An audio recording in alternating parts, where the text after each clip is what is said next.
Pembangunan. Saya Septi. Selamat datang di podcast Bapeda Litbang Kabupaten Tegal.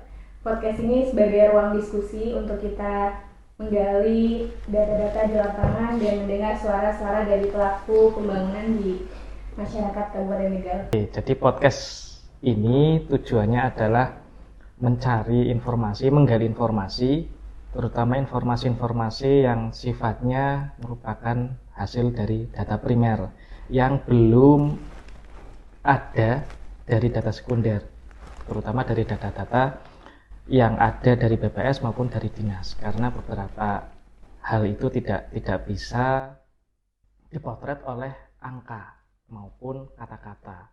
Jadi podcast ini tujuannya adalah itu, dan nanti merupakan informasi yang menjadi input dalam proses penyusunan rencana pembangunan di Kabupaten Tegal. Jadi dalam podcast ini, kali ini kita akan membahas tema tentang revitalisasi LIK, khususnya adalah dari bengkel ke brand, bagaimana transformasi industri kecil di lingkungan industri kecil Kabupaten Tegal.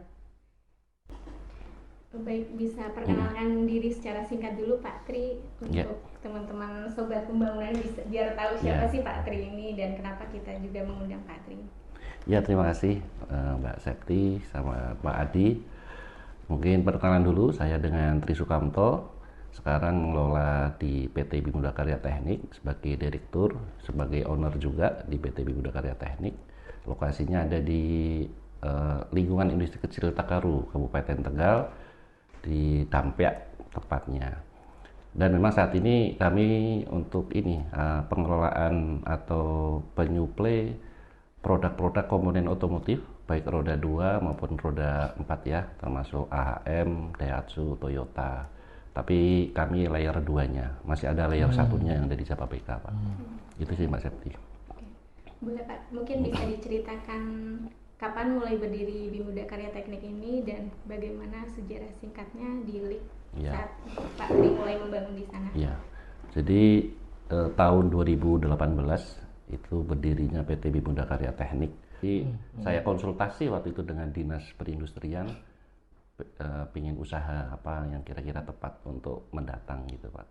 Nah kebetulan ada di Dinas Perindustrian dan konsultasi, ya udah yang penting ada legalitas, PT yang jelas, dan perpajakannya juga harus ditaati. Kebetulan memang otomotif yang waktu itu untuk jangka 5 tahun ke depan, jadi dari 2018 ya, peluangnya ada karena di Japabeka itu kan terkait dengan UMK ya, yang tinggi dan di daerah kan mungkin ya bisa 2 kali lipatnya lah, bisa 3 kali lipatnya juga gitu. Nah, itu kesempatan di Tegal sebenarnya untuk kita untuk mendirikan usaha-usaha industri kecil untuk support ke mereka gitu sih. Dari awal berdiri sudah langsung di LIK Pak? Apa di kampung dulu? Dan di LIK waktu itu kan belum ramai, masih sepi. Ya 2017-18 itu kan penghuninya masih ya mungkin 25%, maksimal mungkin 50%. Jadi banyak gudang yang kosong ya.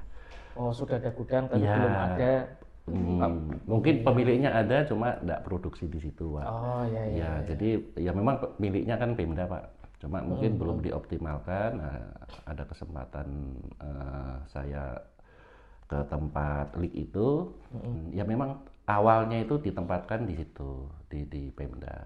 Cuma nggak langsung ke Pemda, Pak, waktu itu. Lewatnya ke pemilik lama gitu. Jadi, kemudian tahun berikutnya setelah kita usulkan ke Dinas Perindustrian biar kita nggak pemilik lamanya, maksudnya ada apa istilahnya, ada pemutihan waktu itu sih. Akhirnya kita ikut pemutihan itu. BGS itu.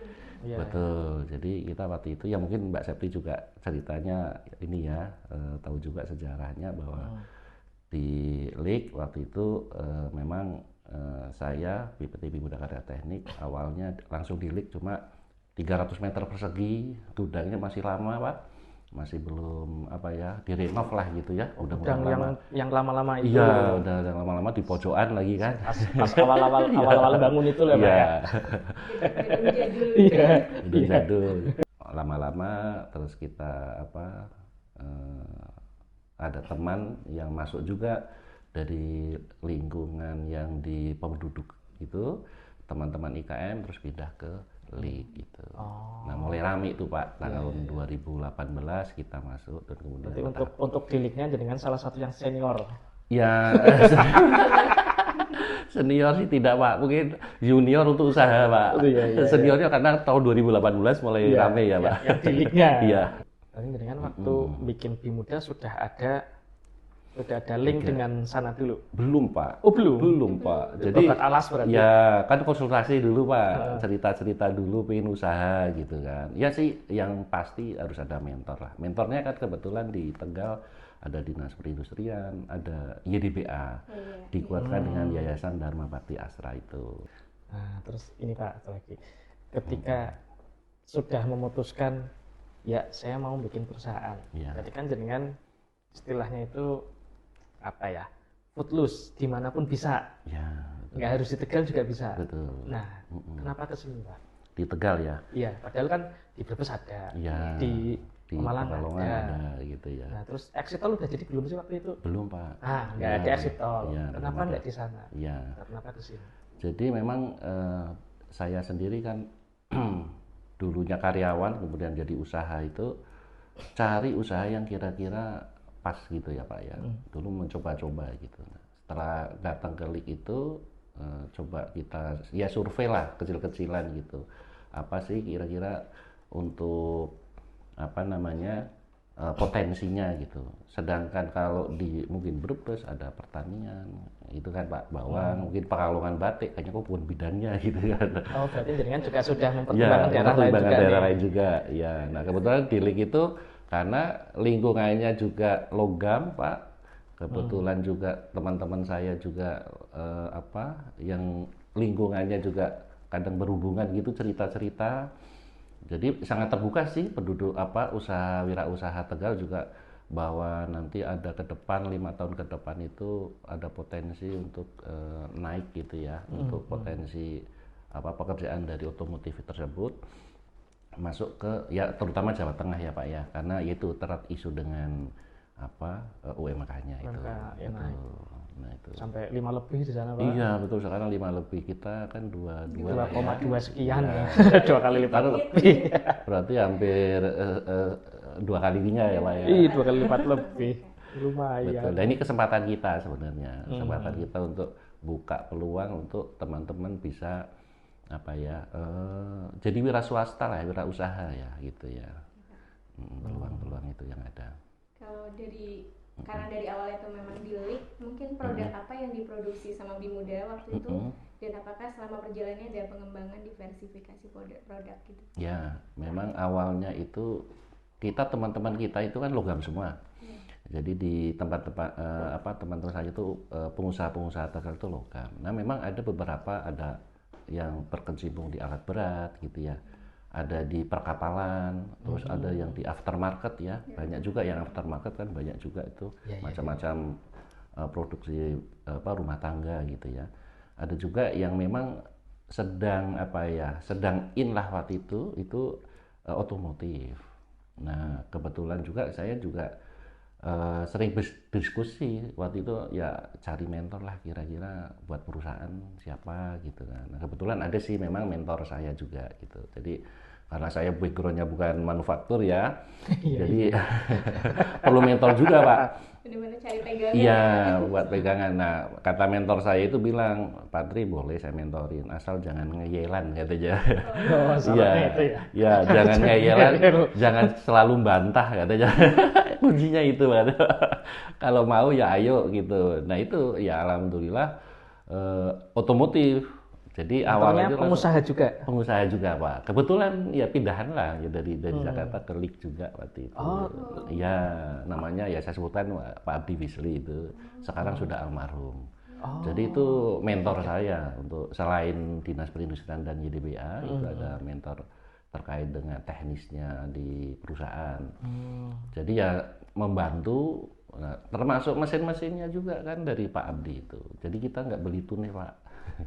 Kita belinya jadi dikasih pekerjaannya, nanti bayar mesinnya pakai invoice gitu.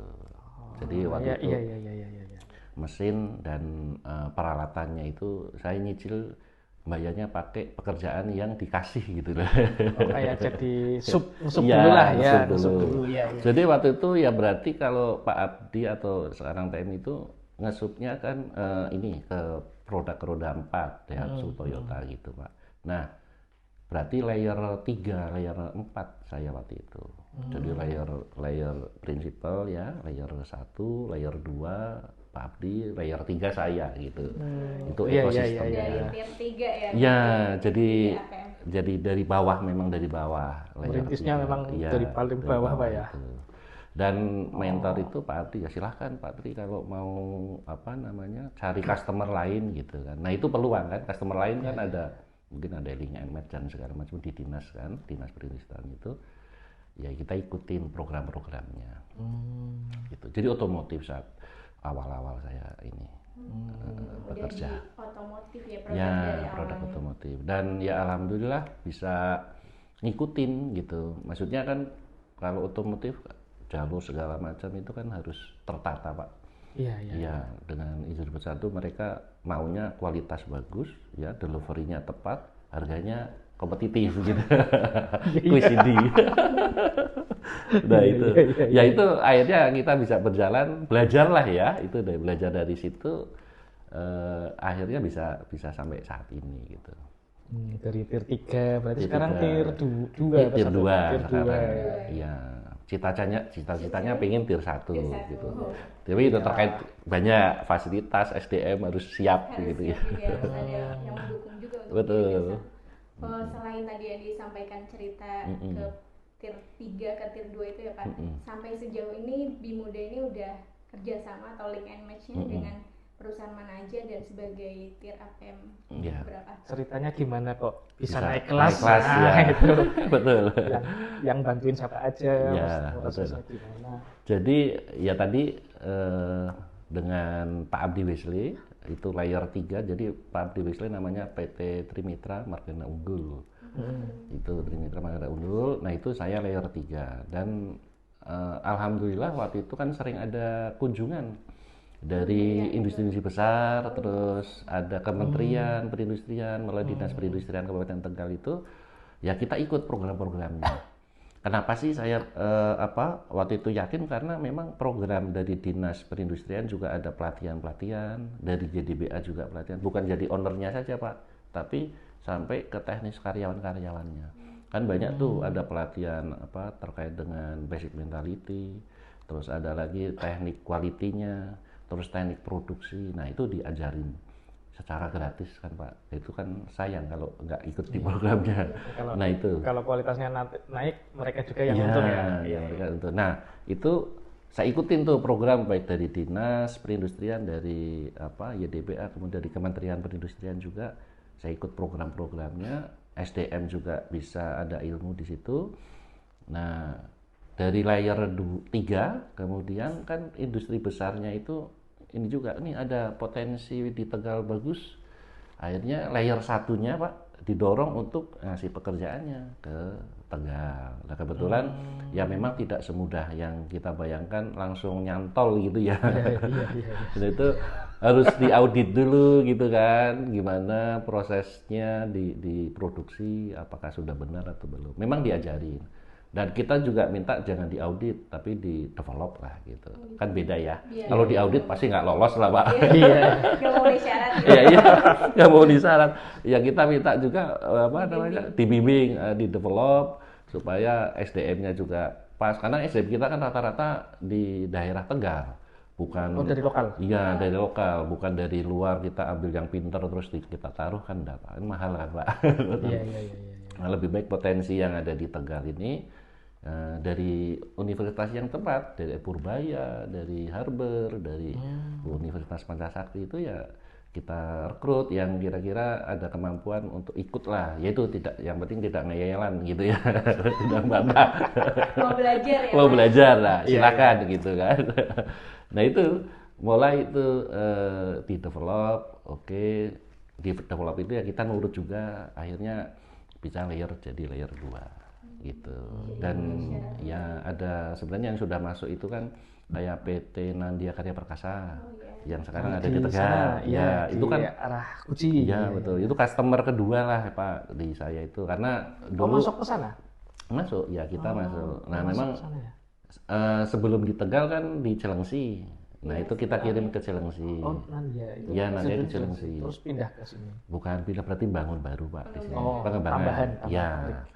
Nah, terus kemudian ada Metindo Irasakti itu untuk roda 4, Daihatsu, Toyota masuknya ke sana. Nandia kendaraan bukan ya? Roda 2 waktu itu Roda masuknya. Kalau yang di sini sekarang mungkin seperti elektronik dan ini ya, yang lain-lain itu ada sih di sini. Tapi khusus yang di Cilengsi itu yang otomotif itu Pak. Terus ada Nusa Hadi Citra Harmonis, kemudian ada Dharma Polymetal. Itu layer satunya roda 2 dan roda 4 yang ada di Japapeka. Jadi perusahaan sudah menengah besar mereka itu. Ya udah kapasitasnya mungkin karyawan ya 500 ke atas lah. Ya kalau kita kan karyawan 100 ke bawah. Jadi untuk memenuhi tier 1 tuh perlu itu ya pendukung SDM yang SDM juga. betul ya, SDM-nya harus dikasih wawasan juga. Jadi terkait, saya kalau teori di tempat kuliah kan tidak ada Pak, tidak dikasih ilmunya lah ya, secara praktek ya. Nah dengan adanya layer 1 develop ke kita layer 2 atau IKM, nah, mereka ya transfer ilmunya Pak. Terkait dengan tadi QCD tadi, quality cost delivery itu. Nah di luar itu juga YDPA ya, juga sering-sering ada pelatihan. Sebagai Pembinaannya betul. Main di aftermarket juga nggak Pak? Nah mulai Pak. Nah saat sudah berjalan saya pisahin ya. Jadi ada otomotif, divisi otomotif, ada divisi yang alat beratnya. Jadi alat berat kita support ke teman-teman yang sudah masuk ke, contohnya ke Komatsu, ke UTPE gitu, ada Sumitomo gitu. Mereka kan mungkin saat ini kebanjiran pekerjaan. Nah, kita supportingnya. Jadi layer 2 juga, Pak. Layer 2 ke mereka juga. Nah, ada juga yang berkecimpung di aftermarket juga. Jadi divisi alat berat dan divisi untuk aftermarketnya juga. Merek sendiri ya? Iya, nah arahnya ke situ Pak. Ingin merek arah sendiri, produk-produk sendiri gitu. Iya, merek-mereknya Bimuda Pak. Sudah ya, ke depannya gitu ya. Ke depannya. Saya emang perlu kayak harus gitu ya. harus visioner gitu. Betul, ya. harus Pak. Iya. Jadi tidak mengekor aja ke perusahaan besar, tapi kita juga harus punya inovasi. Gitu sih. Kalau tadi bicara link and match itu kan, apalagi jadi tier 2, tier 3 gitu ya Pak APM, itu kan pasti gambarannya itu kayak gerbong kereta yang panjang. Ketika satu berdampak mungkin yang di atas itu akan berdampak juga sampai ke bawah. Pendukung usaha-usaha pendukung lainnya itu gimana kondisi Pak Tri? Apa pernah mengalami dampak ya gitu, mungkin ada penurunan atau ya, gimana? betul sih Mbak Septi. Jadi kita berdiri 2018 ya. 2018 saya semangatnya usaha nih Pak. 2019 itu langsung kan customer banyak masuk nih. 2019 jadi investasi itu kayaknya wah pengen investasi nambah mesin gitu kan.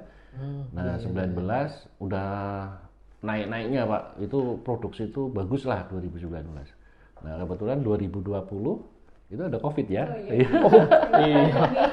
Ngantem banget ya Pak. Betul. Iya. Nah tahun 2020 itu kan itu langsung drastis Pak. Jadi di bulan Januari, Februari, Maret, April ya, waktu itu mau Lebaran ya, Ramadan itu kan. Nah itu kan langsung drop Pak. Jadi ya belum lockdown itu ya, baru inilah warning itu kan. Tapi udah langsung produksi itu langsung anjlok Pak itu Pak. Jadi bukan cuma anjlok 10%, 20%, lebih dari itu kan. Ya. Nah, anjlok itu akhirnya ya itu tadi peran pemerintah juga kan. Pemerintah juga kan kita harus memikirkan gimana caranya. Nah, kebetulan di LIK itu kan ada komunitas-komunitas Pak. Ada komunitas paguyuban lingkungan industri kecil, ada koperasi gitu kan. Nah, teman-teman dengan adanya komunitas tersebut, jadi saling membantu Pak. Mbak Septi. Jadi Ada kolaborasi ya, ada Karena dinas omset pendidikan. turun kan buat semuanya Iya, turun juga ya. semua rata kan pasti nggak ada kerjaan itu. Kerjaan baik itu di jalurnya tadi, layer ekosistem tersebut. Nah, di aftermarket itu masih ada peluang sebenarnya yang bisa diolah lagi. Ada beberapa teman yang dampaknya mungkin nggak secara signifikan dan itu memang ya bagi-bagi akhirnya. Pasti ada pengurangan karyawan. Waktu itu kan sempat seminggu masuk, seminggu libur gitu kan. Sampai Iya gitu sampai ya. gitu Pak. Tapi akhirnya kan nggak kuat juga Pak, kan nggak ada orderan ya, nggak ada pemasukan. Iya, Akhirnya iya. rata-rata ya mungkin hampir 50% dikurangi. Karyawannya kita kurangin, ya nanti dikasih pengertian kesempatan nanti kalau ada naik lagi produksinya kita panggil lagi. Nah itu kolaborasi. Waktu itu sempat pasti turun kan, waktu itu turun semuanya. Terus kemudian ada lockdown. Nah tapi kan semua memikirkan nih gimana caranya biar hidup ya waktu itu ya. bertahan. Iya bertahan. Nah, pemerintah juga waktu itu dari dinas provinsi yang perindustrian perdagangan juga kasih hibahan material juga Pak untuk berinovasi waktu itu sempat. Jadi dinas perindustrian dan perdagangan di provinsi itu melalui dinas perindustrian Kabupaten Tegal kita ada komunitas tersebut mana yang butuh material. Nah itu ada hibahan itu sih dibantu terserah mau produksinya apa ya akhirnya dibagi produksinya macam-macam untuk aftermarket itu. Nah akhirnya bisa mulailah itu ya pemerintah memikirkan terus dari pusat juga akhirnya dari perusahaan-perusahaan besarnya juga udah mulai merangkak lah 2021, 22 gitu ya mulai dari 20%, 30% gitu ya sudah mulai naik-naik secara bertahap itu dari tahun ke tahun dan itu yaitu berdampak sekali dan alhamdulillah bisa bertahan sampai sekarang gitu sih Mbak Septi. Jadi ada pasti ada rintangan dan hambatan di depan. Karena yaitu dengan match itu pasti Ya. salah satu berdampak lainnya kena juga gitu Betul. Hanya diversifikasi Pak ya. Ya. Ada yang masuk, ada yang aftermarket. Gitu. Betul. Terobosan Terobosannya iya. Jadi akhirnya memang dengan adanya krisis kita hanya berpikir gimana caranya ada karyawan tetap jalan kerja gitu kan, produknya dijual gitu kan. Nah akhirnya kan juga online ya mulai jalan kan itu Pak. Jualan online kan, ya jualan online, terus pakai medsos. Nah itu mulai bergerak tuh. Jadi aftermarket ya mulai agak bangkit lagi lah. Orang beli sekarang online kan malah sekarang gitu ya. Yang diproduksi apa Pak di Muda yang aftermarket ini? Aftermarket kita supporting ya teman-teman. Ya, Supporting. ya aksesoris motor juga Pak. Aksesoris motor juga. Berhubungan otomotif tapi tidak ke pabrikan, tapi jual ke distributor, ke toko-toko gitu.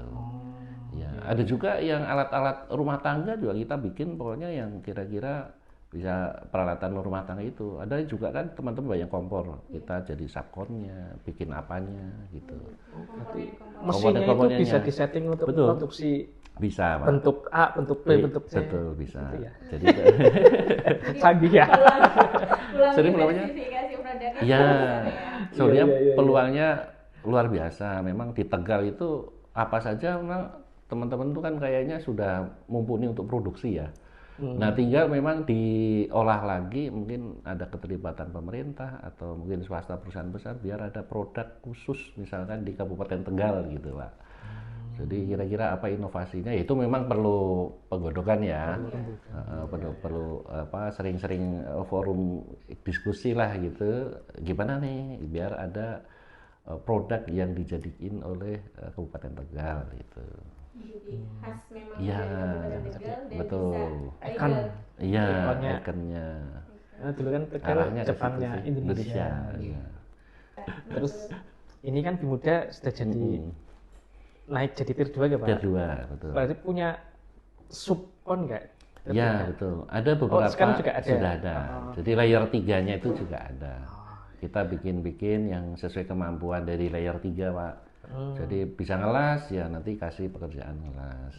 welding ya. Ada pekerjaan yang cuma ngerakit aja atau untuk ngebor aja. Nah, kita satuanin ke teman-teman. Benar-benar naik kelas Pak ya. Iya.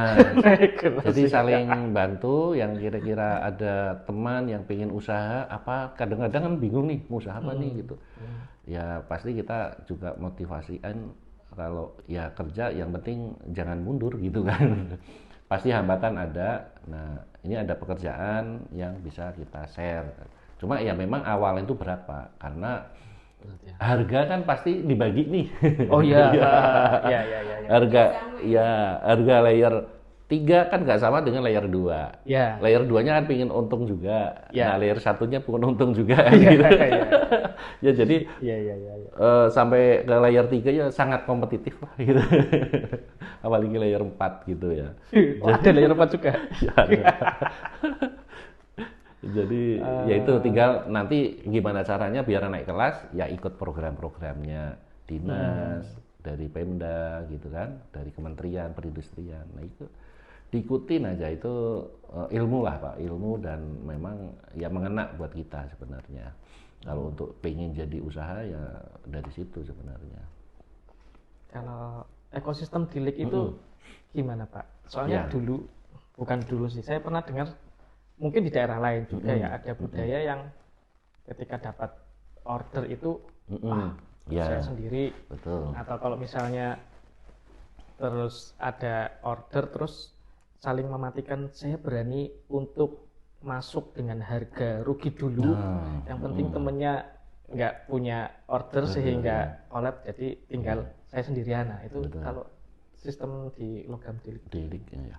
Memang dulu memang kan kita sempat dengar juga ya yang terkait dengan mungkin aftermarket ya Ibu ya. Oh, itu aftermarket. Aftermarket sih rata-rata sih untuk aftermarket. Jadi kalau yang otomotif, alat berat itu sangat terbuka. Saya aja sebenarnya kan ada pionirnya ya di Tegal terkait dengan otomotif ya, yang sudah masuk ke Dharma Polymetal, itu saya sebut aja PT FNF itu Pak Haji Sobri. Saya sebelum usaha itu didorong sama Pak Haji Sobri itu. Jadi Patrik ngapain kerja terus? Ayolah usaha gitu kan. Nah saya ke tempat workshopnya. Nah tempat workshopnya itu mesinnya memang mesin masih lama-lama ya, mesin mekanik gitu kan. Ya bunyinya keras itu Bang. Cetok. Nah itu saya didorong, nah dimotivasi yang kan terbuka.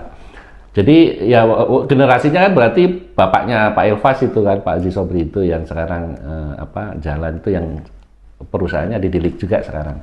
Nah itu ya terbuka Pak. Jadi contoh ya, salah satu contoh bahwa saya nggak tahu apa-apa, Pak Haji itu menawarkan, udah Patri nanti saya juga nggak nampung kok, kalau pekerjaannya banyak kan nggak nampung Pak. Nah itu karena pasti ada kebanjiran orderan yang mungkin malah ditolak-tolakin kan. Nah kan sayang kalau ditolakin. Yang penting temennya yang mau usaha atau temennya yang udah punya usaha, ayo siapa yang mau jadi layer 2 atau layer 3 gitu kan. Nah itu diajak ke situ. Jadi ada motivasi itu. Nah kalau memang saat ini memang kita arahin juga karena ada peluang pekerjaan banyak Pak. Jadi ada komunitas itu sebenarnya wadahnya. Iya paguyuban. Sekarang ada pilot juga Pak, asosiasi, terus ada koperasi ya, Tegal Manufaktur Indonesia juga. Itu tujuannya kan sebenarnya untuk bersama-sama nih, ada pekerjaan nih ya, yuk bersama-sama bareng kita buat gitu. Jangan kayak dulu tertutup lagi, sudah arahin ke terbuka. Nanti kalau spesialis kan Pak, Bapak misalkan si A nih IKMA spesialisasi kompor, ya udah nih kompor. Spesialisasi di otomotif misalkan yang aftermarket. Nanti kita bagi-bagi yang mana yang spesialis itu. Dan harga pun kan dibuka. Kayak otomotif alat berat itu harga terbuka sekarang Pak. Oh, gitu. Jadi antar teman gitu ya, tidak saling menjatuhkan. Iya. Jadi harganya satu ya satu, jangan harganya setengah gitu satunya gitu. Jadi sangat terbuka dan nah itu pentingnya komunitas karena saling komunikasi. Harganya berapa nih? Jangan sampai kita rugi juga. Jangan sampai ya untung sih oke lah, tapi untung jangan banyak-banyak, mereka juga tahu juga kan. Jadi harganya itu ya standar gitu kan. syukur-syukur bisa kompetitif, tapi kita bisa ada keuntungan kan, sama-sama ada keuntungan. Nah itu yang kita jalankan sampai sekarang Pak. Nah itu memang di Lik sendiri sudah berjalan dan ya terbuka lah. Kita mau masuk ke pabriknya saya aja silahkan, masuk ke Pemuda untuk belajar, untuk lihat gimana produksinya gitu ya. Kalau mau niru silahkan, saya juga persilahkan gitu. Terbuka itu. Iya. Revitalisasi di Lik ini nggak cuma dari segi infrastruktur aja ya, Betul. tapi memang kultur usaha, kolaborasi, Iya, sinerginya betul. memang dibangun juga. Betul ya. Jadi ada komunitas itu yang penting ya untuk kita perkuat juga sih harusnya. Dan itu kan aspek yang nggak terukur sebenarnya Pak. Iya ya. betul. Tapi justru ketika ada goncangan kayak COVID itu justru jadi jadi bumper penyelamat Pak ya. Betul betul. Dan dari dinas juga memfasilitasi Ya, itu. untuk fasilitas. Jadi kalau kantor depan itu ya terbuka untuk ruang diskusi gitu Pak. Ada keluhan apa atau ada masalah apa gitu. Asal jangan masalah uang aja ya. Ya tetap ada masalah uang masih ada Pak. Anda kan ya begitu Pak. Nah, ya. Alon-alon. Itu. Bicara tadi anggaran Pemda itu kan nggak bisa langsung responsif gitu ya. Iya. Mungkin Pak Tri pernah menyampaikan usulan, gagasan ke pemerintah daerah, mungkin lewat perindustrian tuh seberapa cepat responnya dan Iya. seberapa besar dampaknya gitu. Iya, jadi kita penghuni di Lik itu kan sudah hampir 7 tahun ya sampai sekarang ya. Dan perkembangannya luar biasa. Ya kita tetap diskusi dengan dinas juga terkait untuk pengembangan yang ada di Lik, terutama karena saya di Lik ya.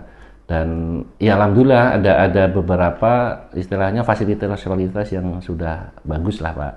Jadi tinggal nanti ke depannya mau bagaimana dan pengennya kan lebih bagus lagi dari yang saat ini gitu kan. Biar jadi corongnya ini juga Kabupaten Tegal bahwa di Lik itu ya IKM-nya sudah mumpuni, pekerjaan apa saja bisa diterima dan tidak ditolak gitu kan, dan kualitasnya sudah oke gitu. Dan memang dari sisi Lik sendiri ya respon sangat luar biasa. Ada ya walaupun ada beberapa yang mungkin ditunda karena ya tadi terkait disediakan. Ya contohnya gedung yang pinginnya kan teman-teman luar Lik itu kan pingin masuk ke Lik gitu ya. Yang antri banyak Pak ya? Ya, antriannya kan sudah waiting list. Workshopnya memang masih kurang Betul. Pak. Nah itu masih ada lahan yang, nah itu kan bertahap ya Bu ya. Nah itu jadi diperkuat dan kita pun sekarang dulunya tidak ada security Pak. Di Lik itu kan dulu nggak ada security, sekarang usulkan security. Mulai tahun ini Pak ya?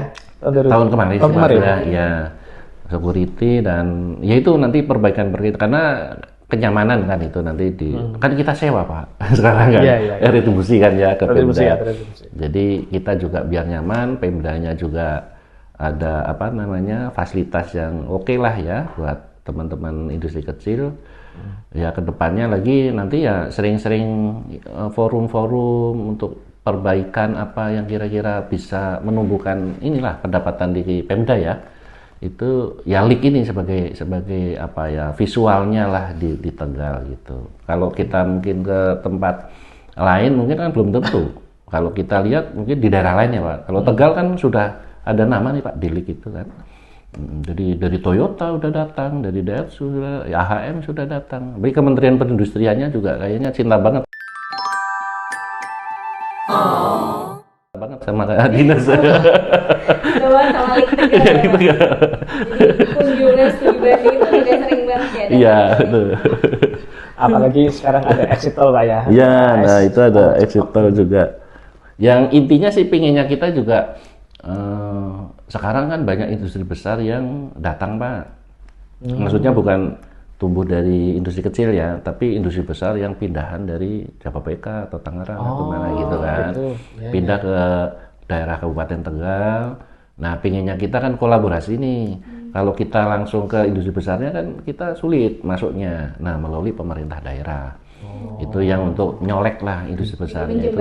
Betul. Dicoblangi Pak ya? Iya, dicoblangi ya. Syukur-syukur diundang terus ada forum, ada link NMAT di situ, ya cuma di kabupaten aja kan Pak. Atau ya kalau ini Jawa Tengah lah ya, kalau kan kita supporting ke Batang, ke Kendal juga kan sebenarnya kan. Nah itu diadakan itu biar nanti saling mengenal tuh antara industri kecil dengan industri besar. Syukur-syukur punya platform sendiri. Sekarang kan model digitalisasi nih, industri besarnya punya digital, industri kecil ada di situ, dinaungi oleh Pemda, ada kebutuhan apa saja di situ bisa. Kalau sekarang kan ada Sinas ya, Sinas, LKPP itu kan pemerintah ya. Nah, lo ini swasta, mungkin ya ini usulan saja sih. Ada biar di Kabupaten Tegal ada kebutuhan apa itu ya orang Tegal yang ngerjakan gitu kan. Nah, itu sih salah satunya itu. Terus bikin klaster-klaster industri kecil ya bagus. Sekarang kalau mungkin udah punya leak, nanti ada pengembangan lagi. Ada mungkin kan nanti kedepannya ada apa kawasan industri Pak ya. Mungkin ya peruntukan. Ya, peruntukan industri. Nah, itu mungkin ada sisi-sisi yang supporting untuk industri kecilnya juga, lahan yang khusus untuk industri kecil. Jadi untuk supporting industri besar. Jadi kalau klaster-klaster itu kan jadi tidak ini jadi efisien logistiknya, Pak. Jadi kalau ada industri besar, terus kita industri kecil, kita ngirimnya dalam kan satu rantai pasar. Betul. Jadi logistiknya itu lebih efisien. Itu sih. Jadi keinginan ya kayak leak nih misalkan. Di leak kemudian ada industri besar di lingkungan yang lain-lain di luaran gitu kan. Kalau di leak orang kan oh ya udah ini gampang. Pengirimannya udah jadi satu saja kan. Nah, itu kan lebih mudah Pak koordinasinya ya. Industri besarnya juga senang nih melihat kayak gitu.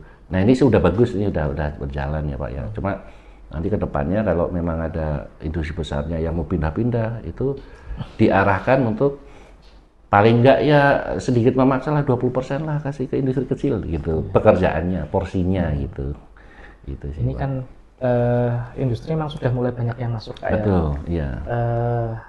Tapi kalau saya lihat itu yang cenderung masuk ke sini itu sampai saat ini lebih ke yang padat karya. Oh. Kalau yang jenengan kan padat teknologi ya. Ya, arahnya ke sana gitu, Pak, betul. Ini yang banyak masuk itu lebih ke garment, Oh iya, Pak, footwear, tekstil ya, Pak ya. Nah, saya nggak tahu apakah ada linknya atau enggak. Yang tentang yang padat teknologi ada yang masuk tapi setahu saya belum itu ya Pak ya. Ya itu mungkin kalau di Kabupaten Tegal kan memang banyak kan perusahaan ya contoh perusahaan besar ya. Itu kan mereka kan butuh ini Pak, lemari, bikin rak, bikin apa gitu. Jadi itu kan sebagai potensi juga sebenarnya pekerjaan buat lingkungan. Bisa kan? digarap teman-teman di LIK juga. Di LIK juga atau di teman-teman Tegal lah gitu Pak. Jadi faktorinya ya, maksudnya pabriknya. Iya, pabriknya itu. Iya, butuh rak apa? Rak, iya, atau troli, kerja, iya, gitu ya. paletnya itu Pak.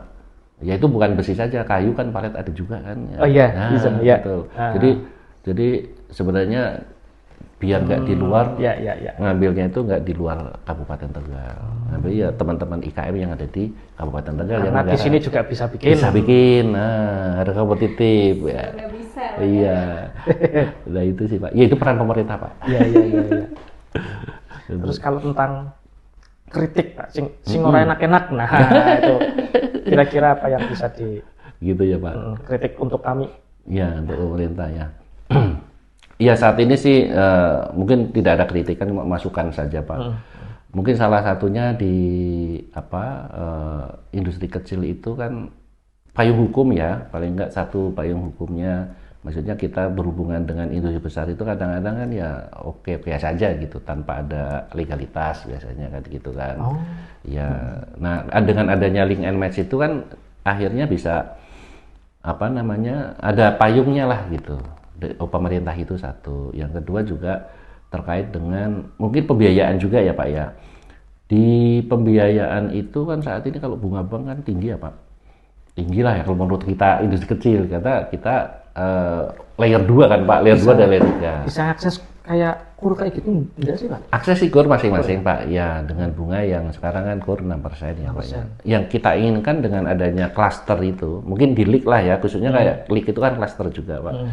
LIK itu kan sudah berhubungan dengan industri besar yang ada di Tegal juga, ada di luar Tegal juga. Nah mereka kan udah pasti dapat invoice, Udah pasti dapat pekerjaannya, quality oke, invoice pasti dibayar kan Pak. Ya. Nah itu mungkin yang kita dorong dari pemerintah juga kan sekarang mungkin kalau di kabupaten nggak tahu ada BPR atau ada, kalau Bank Jateng kan provinsi ya Pak ya. Ya, provinsi. Nah Pak, terkait dengan pembiayaan itu sebenarnya bisa juga gitu. Kalau sekarang kan kita masih pakai leasing Pak.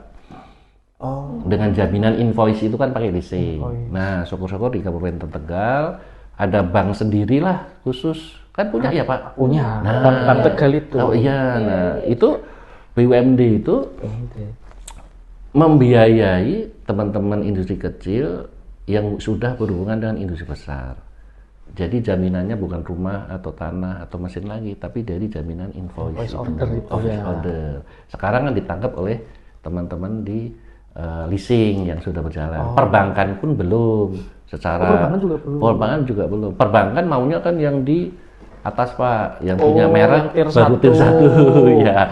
Sampai layer 2-nya itu yang belum tersentuh. Layer 1 ke layer 2 yang belum. Nah, itu bisa peluang buat bank daerah.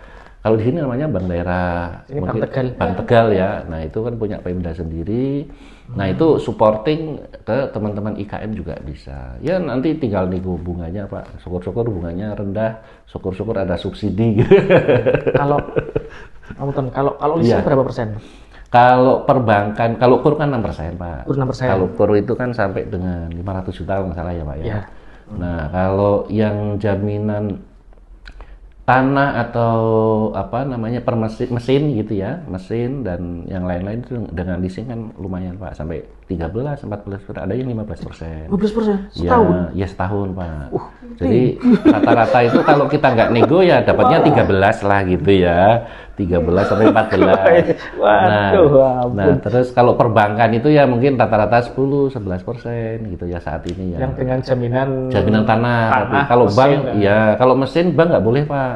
Oh, mesin nggak boleh? Nggak boleh. Invoice juga nggak mau? Invoice nggak mau juga gitu. Nah itu kan peluang buat mungkin bank daerah ya Pak ya. Ya bisa marketingnya teman, ini nanti kebijakannya memang sih dari daerah ya itu ya, dari pemerintah ya. Nah itu sebenarnya supporting buat teman-teman industri kecil yang saat ini mungkin bisa berjalan gitu ya. Kalau mungkin dari secara pusat mungkin perbankan kebijakannya sulit gitu kan. Nah kalau di daerah mungkin kebijakan dari bupati saja gitu kan, atau dari kalau banknya Tegal ya atau Bupati Tegal. Nah ya kepala daerah tinggal oke tanda tangan, yang penting invoice-nya jelas gitu kan. Iya. Itu bisa. Ya ini saran saja sih Pak, maksudnya bisa menumbuhkan lah untuk naik kelas. Biasanya kan kita beli mesin, nambah mesin, gitu. Permodalan nambah modal juga gitu kan Pak. Ada project, kalau nggak ada modal kan proyeknya nggak jalan gitu. Iya, buat beli bahan bakunya susah juga. Buat beli materialnya gitu kan. Padahal udah ditawarin nih ada project nih. Iya. Masa ditolak emang-emang Pak. Iya betul. Tapi iya. Tapi kalau ke bank besar itu belum mau Pak ya. Betul. Leasing 13%. Iya, leasing 13%. Betul Pak. Iya. Itu sih yang jadi saat ini ya kita coba biar sama-sama ayolah menumbuhkan industri kecil gitu biar naik kelas gitu. Soalnya kan mungkin 80% di Indonesia kali ya Pak ya itu IKM Pak ya, industri kecil lah ya. Jadi yang perlu kita berdayakan lah, kita ya termasuk saya juga lah biar semakin bagus gitu. Tadi cerita Pak Tri, sejauh ini kan memang branding IKM Dilik ini udah cukup bagus ya, jadi kayak menempati posisi bahkan di tingkat nasional, kayak kementerian udah jatuh cinta banget tadi katanya. Jadi kalau dari Pak Tri sendiri kira-kira mungkin 5 tahun 10 tahun ke depan tuh ekspektasinya LIK tuh jadi seperti apa gitu Pak? Iya, jadi kalau saat ini sudah bagus, tinggal di fasilitasnya memang dilengkapi gitu ya. Maksudnya kalau kita lihat masuk ke LIK itu kan depan ada ruko yang masih tutup gitu kan Pak. Ya itu yang pintu gerbang tapi kok tutup semua, kirain nggak ada produksi. Nah itu ya mungkin itu bisa jadi perbaikan. Ya harapannya ruko-ruko itu jadi satu dengan penghuninya Pak. Jadi produknya bisa ditampilkan di situ gitu. Itu kan usulan saja. kan sewanya juga kan mungkin bisa include atau bagaimana gitu. Jadi produk-produk teman-teman itu kan itu cuma berapa kali berapa kan kecil, itu bisa apa leak itu bisa jadi ini visualnya di Kabupaten Tegal produknya apa saja, mungkin macam-macam. Kita ada punya komunitas kan banyak yang mungkin di luar leak juga bisa nanti dipamerkan di leak gitu kan, tiap harinya kan dibuka terus, misalkan ada showroomnya gitu.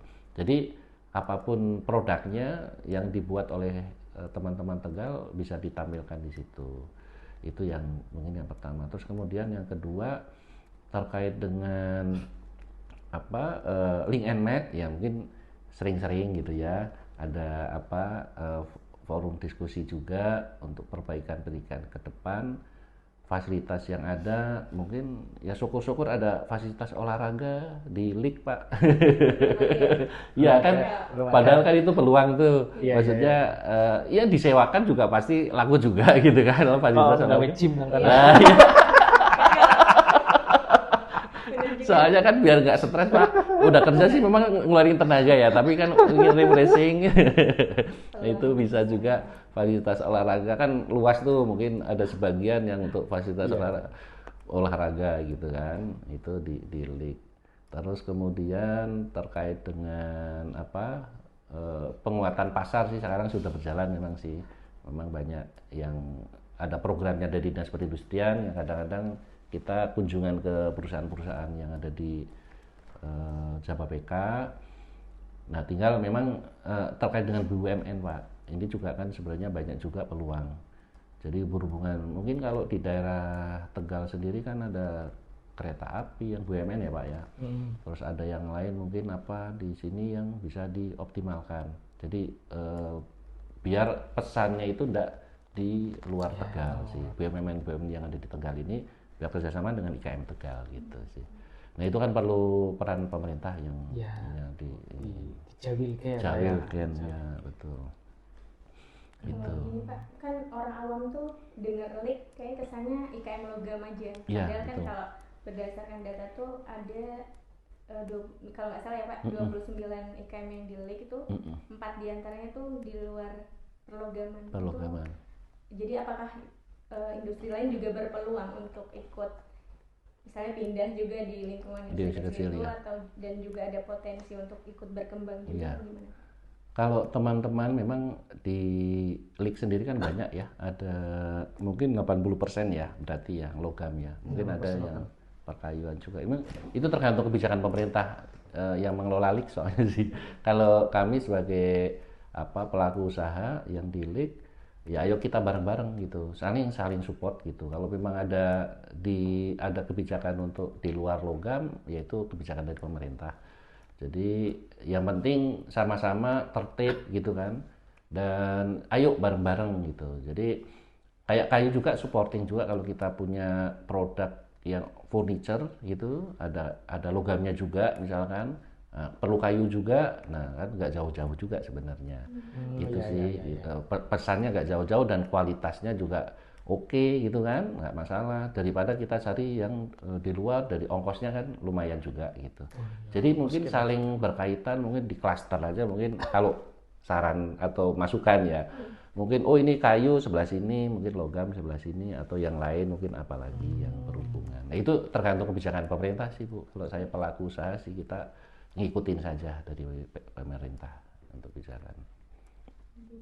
Jadi peran koperasi paguyuban di sana itu apakah juga berkembang terhadap pengelolaan, pembinaan SDM gitu atau hanya berbasis bisnis aja di ya. sana?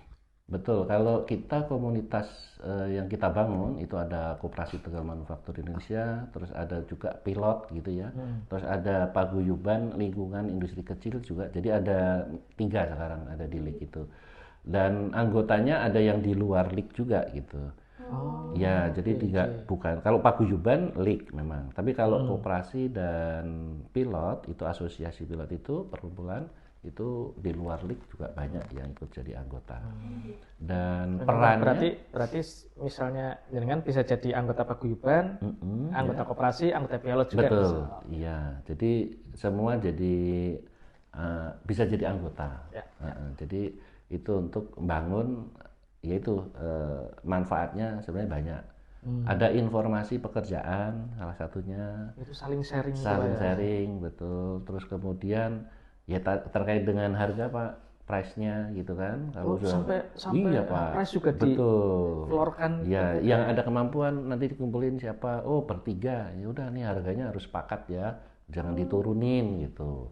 Jangan naik jangan turun gitu. Nanti biar dapat pekerjaan semuanya gitu Pak. Itu intinya sih sebenarnya untuk penguatan itu saja sih. Jadi pekerjaan itu kita tampung, kita share ke teman-teman, ya harus mampu gitu. Tinggal harganya masuk atau tidak gitu. Dan memang saat ini ya alhamdulillah berjalan dengan baik. Ya kemudian nanti ke depannya ya lebih kita tingkatkan kolaborasinya lagi gitu. Mungkin pesan buat generasi muda ya. Oh iya. Cerita inspirasi Pak Adri ini kan ternyata latar belakangnya dari perbankan. Sama sekali betul. Bukan logam. Betul. Dunia manufaktur. Iya. Sebelumnya mungkin nonton gitu ya Pak. Iya. Nonton, neliti, lama-lama jadi berkecimpung itu betul. gimana? Minum ini dulu Pak ya. Kita minum dulu. Kalau ini mau khasnya ini Pak. Khasnya di Bapak dia. Jahe. Alhamdulillah, makasih nih Pak. Ini jahenya enak sekali. Pesannya itu tadi dari mentor saya, tidak boleh ngayelan, tidak boleh bantah Pak. Harus nurut gitu kan. Nah itu untuk ke depan mungkin biar kita mendengar dulu karena bukan bidangnya, saya jadi banyak mendengar. Iya. Jadi obat alas beneran. Iya betul. Jadi mentor saya itu kalau saya ajak ke PAI ya, kalau dulu kan ke PAI kan di Jakarta, terus Sabtu Minggu kan ke pabriknya gitu kan. Nah pagi-pagi itu saya ajak nih, Pak yuk kita jalan-jalan atau lari-lari ke PAI. Nah, dari naik mobil saya jemput kan, nah ini udah langsung start ngomong Pak. Saya diam aja sampai turun mobil dia ngomong terus. Jadi untuk merubah mindset maksudnya. Dia ngajarin terus ya. Sukanya kebetulan mentor saya itu Pak Abdi Wesley itu suka inilah pembinaan ya. Sering jadi kayak mengajar lah gitu. Jadi sering mengajari ini gimana ya dari nol lah itu manufaktur bagaimana sampai yang advance-nya itu lah pokoknya dikeluarin. Cuma saya dengerin aja Pak. Oh ya gitu. Jadi dan itu ilmu dunia nyata Pak ya. Iya, jadi ilmunya ada di situ dan ngerubah mindset saya. Akhirnya pada udah yakin Pak Tri gitu kan. Kalau yakin ya udah harus fokus. Nah itu juga. Kalau fokus mau pilih mana? Mau pilih tetap kerja di bank atau mau usaha ini gitu. Nah itu baru ditanting kayak gitu. Iya betul Pak. Kalau ini nggak boleh main-main katanya. Ini harus fokus. Soalnya ini nanti kedepannya juga akan ya tergantung nanti mau besar atau mau kecil aja gitu kan. Iya. Nah akhirnya itu memang karena udah tekad ya Pak mau pensiun, memang mau usaha gitu. Saya putuskan wah ini kayaknya tepat gitu. Ya kesempatan itu kan nggak bisa diambil dua kali. Ya. Pak Abdi sudah menginfokan mau pilih yang mana, terus tinggal keputusan saya Pak. Ya sambil inilah kita berdoa ya, mana nih yang kita pilih gitu kan. Ya dulu di bank udah nyaman, udah enak kan gaji udah oke lah gitu ya. Iya. Fasilitas ada gitu ya. Tapi kayaknya masa kayak gini-gini aja gitu kan. Jadi kayak saya berpikir tuh kurang tantangan ini Pak gitu. Nah akhirnya ambil tantangan itu. Dan alhamdulillah ya Pak Abdi menerima untuk saya jadi anak angkatnya lah gitu ya. Dan ya itu salah satu kunci sebenarnya ada mentor lah. Pertama dapat order ya dari Pak Abdi itu. Iya betul. Pertama itu dari order dari situ dan ada mentornya kita jalan. Tadi pesannya supaya kita nggak kalau ada yang kita belok-belok itu ada yang lurusin gitu. Jadi monitoring dan evaluasi sebenarnya sih intinya dan konsisten. Ya jadi mungkin harapannya yang nanti ke depan yang akan meneruskan gitu atau yang mau jalan bareng ayo ya yang penting konsisten itu dan kemudian juga nanti dimonitoring dan dievaluasi. Nanti biar kita tahu reportnya apa yang perlu diperbaiki gitu sih. Jadi poinnya untuk belajar tuh mau belajar dulu iya, ya. Betul. Ada jadi niatan. Tidak boleh ngeyel karena emang kita baru belajar. belajar. Iya, nggak sok pintar gitu. Iya.